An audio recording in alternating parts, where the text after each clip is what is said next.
저는 오늘 하나님께서 우리에게 창세기 25장을 통해서 이 먹는 자리에서 뭔가가 하나님의 축복이 일어나고 있는데, 오늘 창세기 25장에 차려놓은 식탁은 사랑이 좀 빠진 식탁이라고 할 수가 있겠습니다. 이름하여 야곱의 식탁 앞에 여러분을 한번 모셔보겠습니다. 아시는 대로 이삭의 가정에는 쌍둥이 두 형제가 에서와 야곱이 자랍니다. 에서는 아버지가 사냥하는 고기를 좋아하시는 것을 알고 자주 사냥하러 들러 다니는 그런 익숙한 사냥꾼이었습니다. 반대로 야곱은 어머님의 편애를 받으면서 엄마와 더불어 주방에서 죽을 끓이기도 하고 음식을 만드는 어머니 곁에 늘 있었습니다.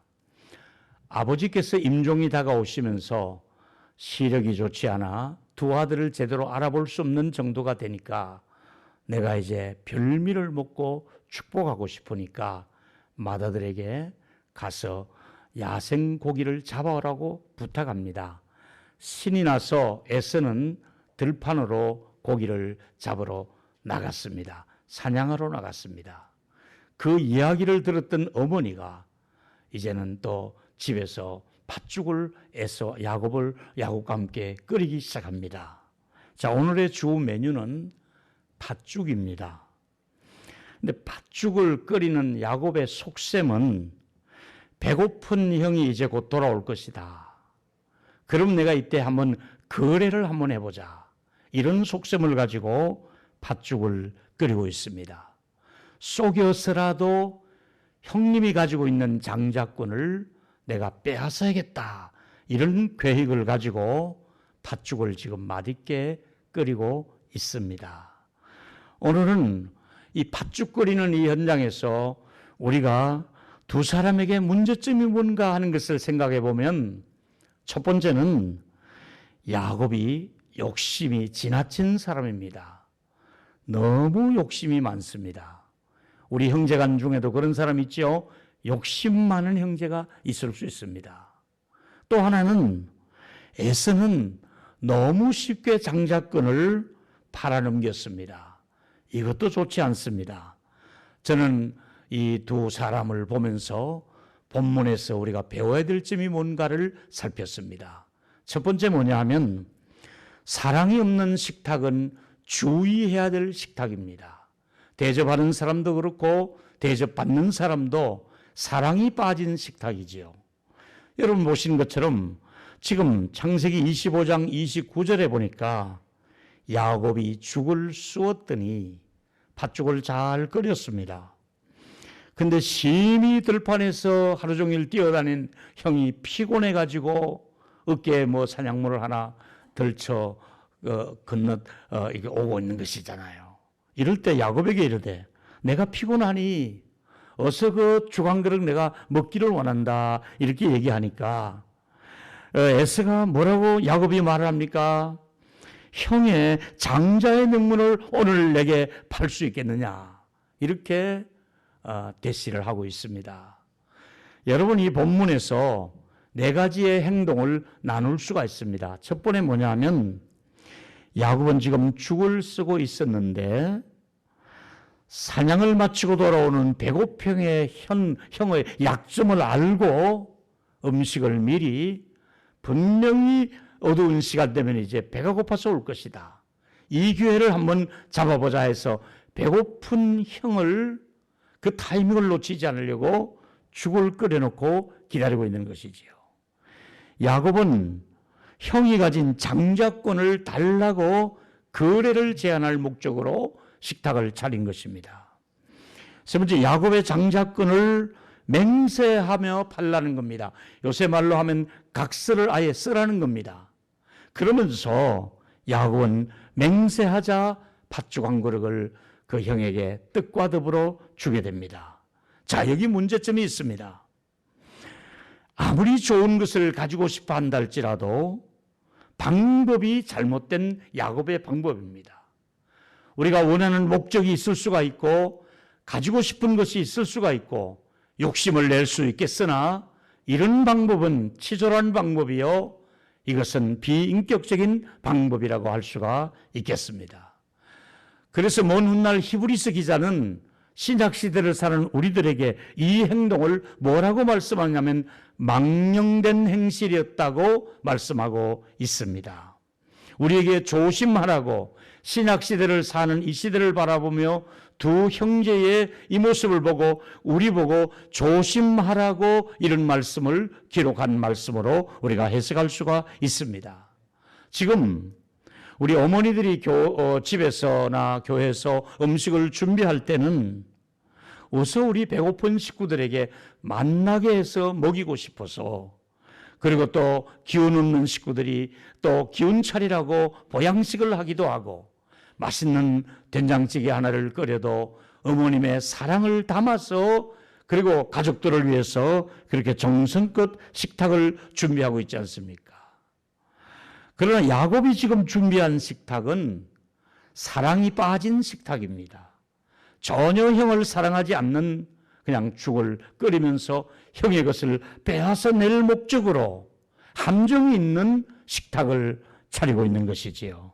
상대방을 기분 좋게 하고 또는 배고픈 찬스를 이용해서 내가 원하는 것을 빼앗을 목적으로 식탁을 차리고 있는 야곱의 모습을 보게 됩니다. 우리 인류 역사의 시조인 아담과 하와가 이 먹는 것 때문에 시험 들었지 않습니까? 그렇게 먹지 말라고 금했던 선악과를 바라볼 때 먹고 싶고 보암직도 하고 또 아주 지혜롭고 탐스럽고, 그래서 결국은 그만 그 선악과를 먹음으로 말미암아 불행이 온 것처럼 말입니다. 세상에는 이런 위험한 식탁들이 우리 주변에 종종 있습니다.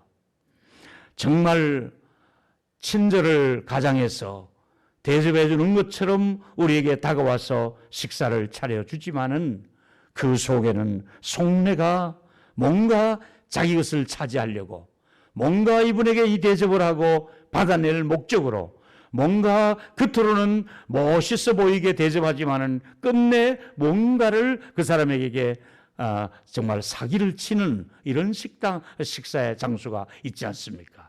이렇게 음식을 차려서도 안 되겠고 이런 음식을 먹어서도 곤란하다는 것이 오늘 식탁에서 준 예스가 먹는 야곱이 차린 식탁이었습니다.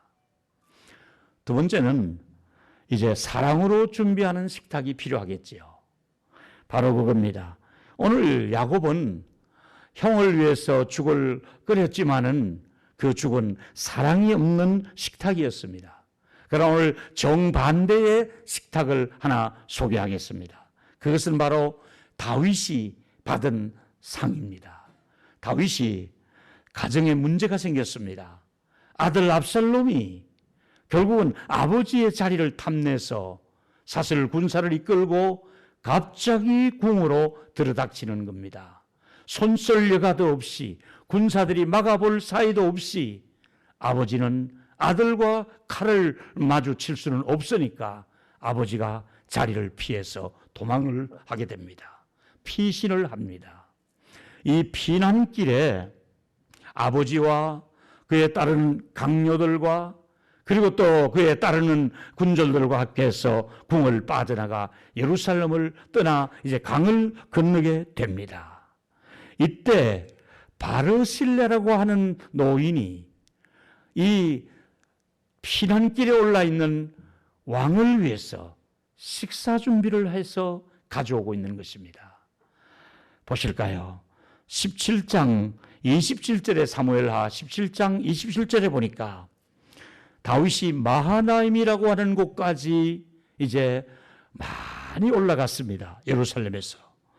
근데 거기서 이방 민족인 암몬 자속에 속한 사람들이었는데, 그리고 또 보니까 또 다른 동네 사람들이잖아요. 길르앗 라못이라고 하는 이런 지역에 사는 사람들이 다윗의 소식을 듣고 음식물을 많이 준비해 와서 배고픈 다윗 왕을 대접을 하는 겁니다.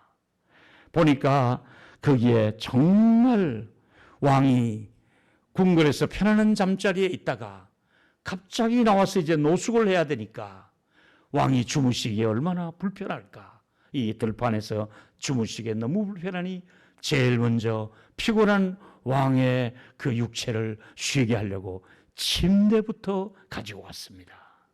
왕이 누울 수 있는 침상을 가지고 오고 하루 종일 먼지를 뒤집어 쓰고 땀 흘리며 허겁지겁 달려온 왕이 세수라도 할 수 있도록 대야를 준비했습니다.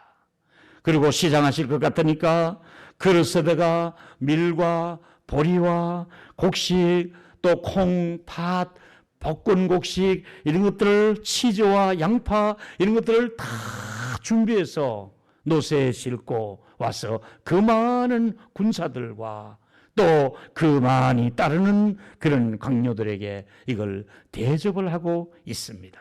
이제 오늘 훗날 다윗은 드디어 예루살렘으로 다시 환궁을 하게 됩니다. 이때 이제 다윗은 이 바르실레를 같이 궁으로 모시고 가려고 말씀을 하고 있습니다. 사무엘하 19장 33절에 보니까 왕이 바르실레에게 이르되 너는 나와 함께 건너가자. 예루살렘에서 내가 너를 대접을 하고 싶다. 예루살렘으로 가자고 제의를 합니다.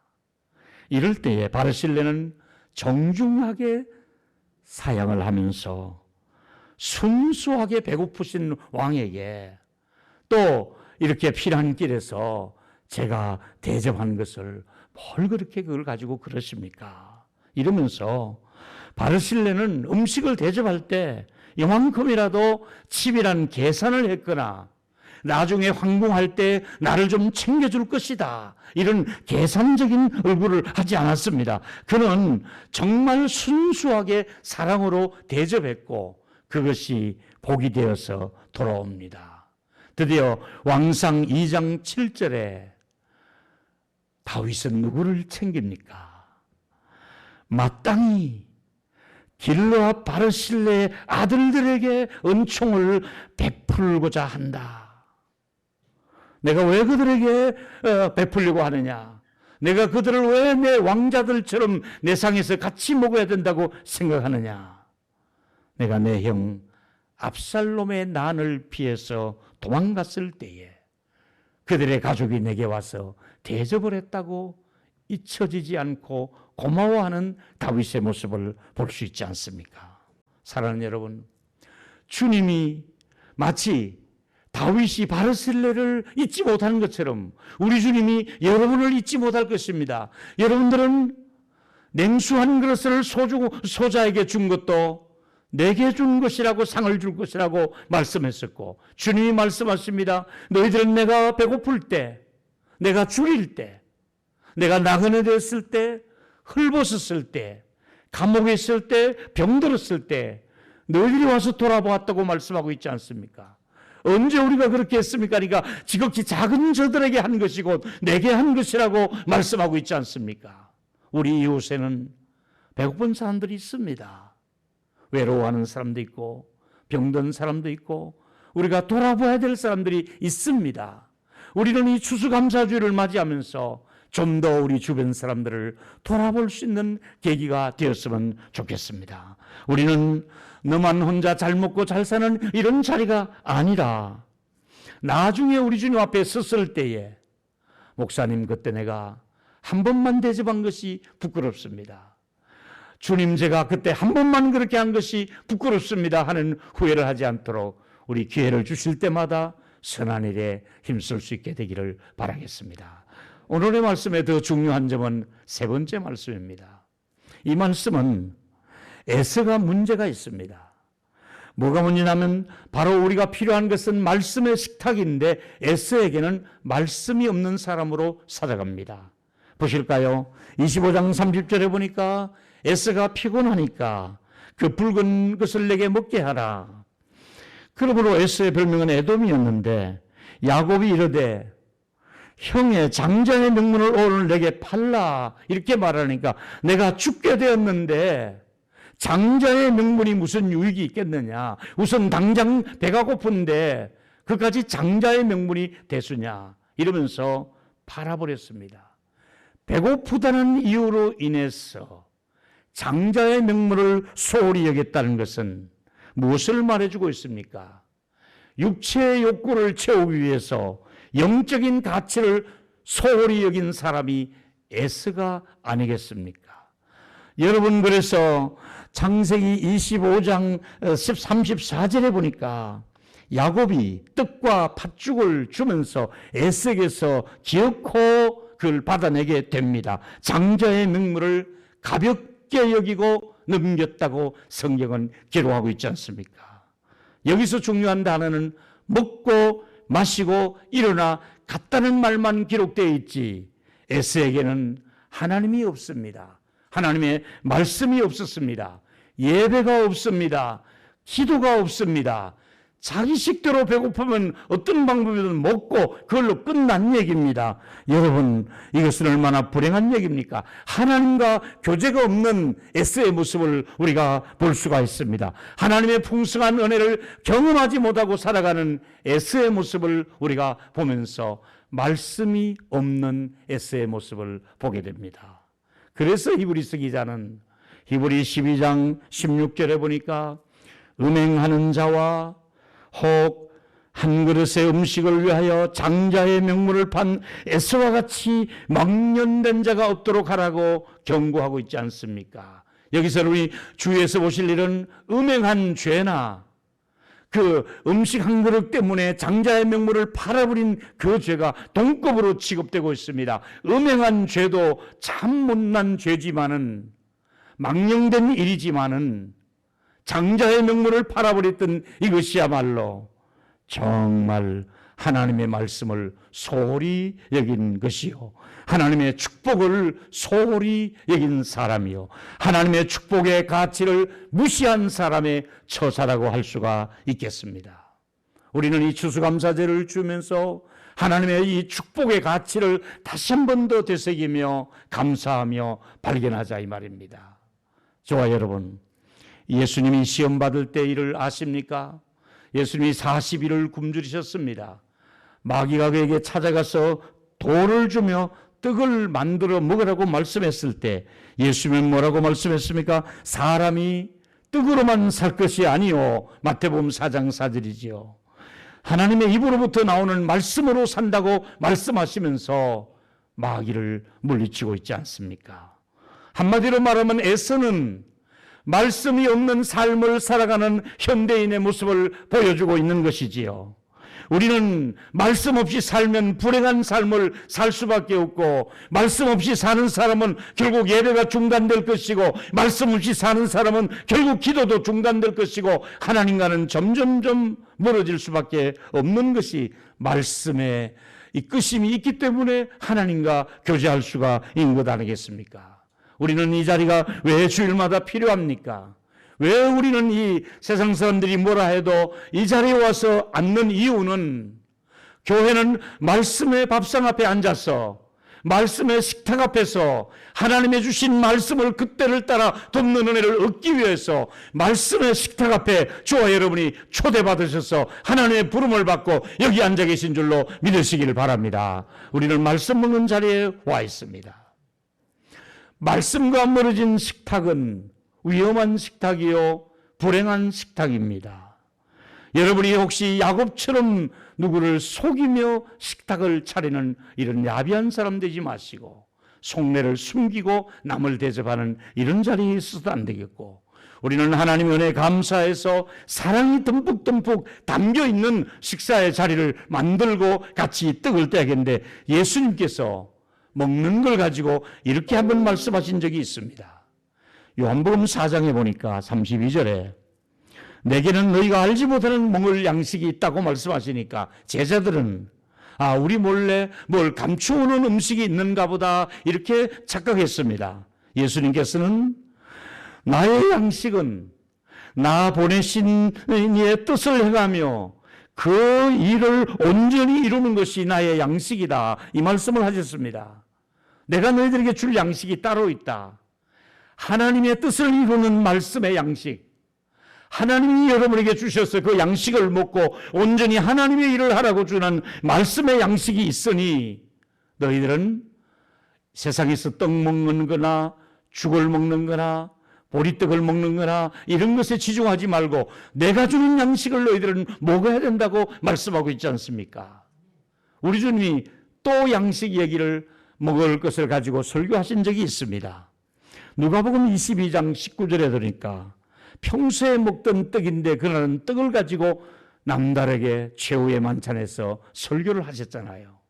떡을 주시면서 하시는 말씀이 이 떡은 너희를 위하는 내 몸이니 이제 내 몸이 찢겨져서 이 떡이 이 빵이 찢어져서 여러분의 입에 들어가시 너희를 살리는 몸이 될 것이다. 그러면서 잔을 주시면서 또 주시면서 하신 말씀이 이 잔은 너희를 위하여 새로운 언약을 세우는 언약의 피가 될 것이니 이것을 잊지 말고 기억하라고 말씀했습니다. 여러분, 우리는 때마다 식사를 하고 어디 가서 외식을 하기도 하고 별미를 먹습니다. 뭘 말씀하고 있습니까? 너희들이 먹고 마실 때마다 나의 죽음을 잊지 말라. 내가 너희들을 용서했고 너희들을 위해 내가 속죄의 피를 흘렸으며 너희들을 위해서 내가 십자가에서 너희들을 끌어안고 사랑했던 하나님의 이 사랑을 잊지 말라. 이런 뜻으로 성찬을 집행하시며 떡을 떼셨고 잔을 주시지 않습니까? 사랑하는 여러분, 우리 주님이 여러분에게 지금도 말씀하고 있습니다. 혹시 이 코로나 와중에 여러분들이 우리 주님을 대문 밖에 세워놓고 계시지는 않습니까? 소홀히 대하고 있지는 않습니까? 계시록 3장 20절에 보니까 볼지어다 내가 문 밖에 서서 두드리노니 주님이 여러분의 집에서 노크를 하고 계시겠습니다. 이제 좀 나와 만나달라. 이제 너의 마음의 문을 열어주고 너의 그 들어가는 아파트 현관문을 좀 열어다오.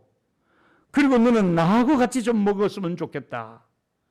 너 혼자만 먹는 자리가 아니라 나도 너와 같이 식탁에 앉고 싶구나. 나와 같이 먹자고 말씀하고 있지 않습니까? 여러분, 우리는 어떤 자리에든 주님과 함께 먹고 마시며 무엇을 하든지 하나님의 영광을 위해서 살라고 말씀했으니까 여러분이 계시는 자리에 늘 주님을 초대하셔서 말씀과 함께 살아가시기를 축원하겠습니다.